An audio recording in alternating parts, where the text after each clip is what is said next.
that we're going to head down to the stage for a word of the top laner.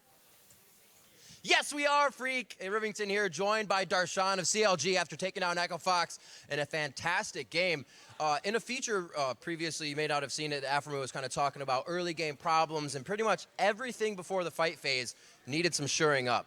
What were the chats over the past week to kind of get that core value down and shore up the early game for CLG?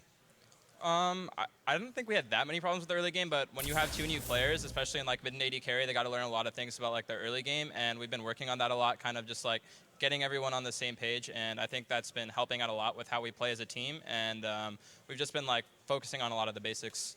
And actually, I want to ask you, what is the kind of the dynamic of that team now? Pole belts are out, Doubleist not on the team anymore. How does CLG kind of still work the same way, or are you guys finding a new dynamic with these new players? I think it's like a lot of the same dynamic. Everyone communicates, everyone has like ideas, and Afro is like definitely like a lot of the person like making sure the plan is going smoothly. But I think we just all have an idea of how to win the game as a team. It's not. All right, let's wait a second. All right. Yeah. It's. Everyone has an idea of how the plan's working, and so it's not like one person knows everything. We all kind of understand the plan, but Afro's definitely making sure everything's running smoothly. All right, and I got to ask, final question for you. There's a lot of yelling. You changed your name from Zion Spartan to Darshan. Why the change?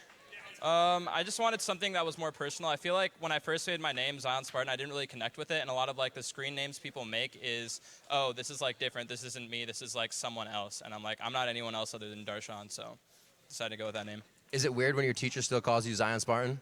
Well, I don't have a teacher anymore. So. All right, man. Congratulations on the game. Thanks for the interview, and congrats on the win. Right now, we're going to throw it to the analyst desk to break down a little more of that game. Thank you very much, Riv. I've got Kobe here to help me break down this early game. But this really was a game that was the story of experience, right? Yeah. And it was kind of touched on by Freak and Jad there in the post and throughout the game in general. But we really saw a stark contrast between a team that had experience on the LCS stage playing in these lane swaps versus Fox, a bunch of guys ragtag thrown together, not full roster, some guys from Challenger, other guys from solo queue, and it really did paint a very stark contrast. And as you did mention, they did touch on it there. It's about, the team reacting to things as they come up in game and having those instant decisions being made and easily being able to follow through with them. CLG, they were not put off by Echo Fox being one wave ahead, and they were able to make the on-the-fly decision. You know what? They don't have enough damage yet. They're level 2 and 3 right now. They won't be able to fully take this turret. They're just going to get some damage on it. So what we'll do is make an on-the-fly decision to leave Darshan up in the top lane, get Darshan this early experience advantage, this small gold advantage, and you know what happens. We've seen it so many times, especially when Darshan is up against a challenger top laner. If he gets any sort of little advantage, he'll split push you all the way into the base. He'll get a huge advantage for the team. He got a huge CS advantage. He had a lot of pressure advantage. He did make that one mistake at the inhibitor turret dying and diving, but besides that, there was so much pressure, from that side, and they got a pretty big advantage by doing that. CLG's lane swap was really good this game. The other side effect was that they were able to leave Huhi on this Corki matchup where he's playing super aggressive on Corki. They opened up Huhi to be able to Valkyrie forward and go for these trades with Victor that normally you can't when you can't see the enemy jungler, because they're pressuring hard, because they're lane swapping. So they opened up that 1 versus 1 to get that giant CS lead too. Yeah, there's definitely that element too then on Fox's side. It was a great reaction from CLG, but you can kind of see it in the decision making from Echo Fox there. We have this extra wave.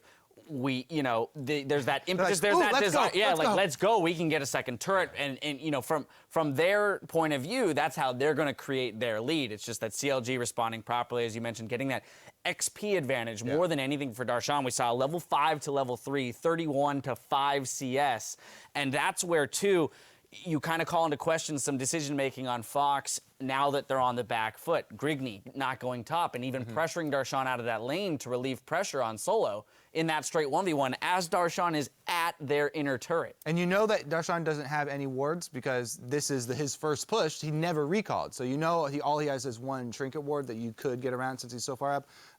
The only thing there is that a level 5 Fiora is pretty scary to fight in a minion wave if you only have a level 3 Trundle on your side. So you get a little dicey, like, hey, should I go gank that? I don't want to get 2v1'd and get embarrassed. Right. But besides that, there were other like mechanical plays that CLG also had. Yeah, we have a clip that we're going to show real quickly. In the top lane, Keith overextending a little bit for his own good here on the Ezreal as Afromu and Stixxay come up to snag him. Yeah, and this is a kind of a combination. I just wanted to show this again because it was so good by CLG. Stixxay stacks up, Ren stacks in the minions also, then is able to get the attack off for the slow onto Keith, then Afromu with that binding and then flashing to cancel the cast time of the binding so he can't react. There's just so good right there from CLG, but it also was set up because Fox, they had no vision. They were just trying to react to this lane swap, and they're like, oh, we push this top side now with our Ezreal. Ezreal's kind of safe, right? He has Arcane Shift. Right. But then they got Well, and that clip, too, is an example of how,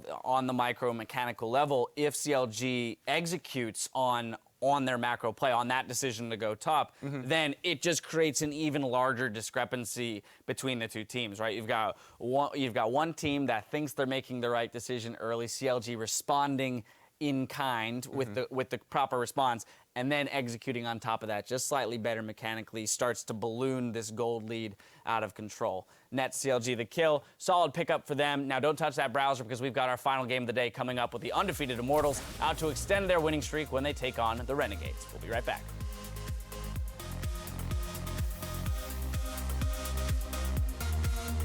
Go big or go home. Seconds. Yep, go big or go home. Go hard. Go big, go hard. Good luck, guys. Go big, go hard.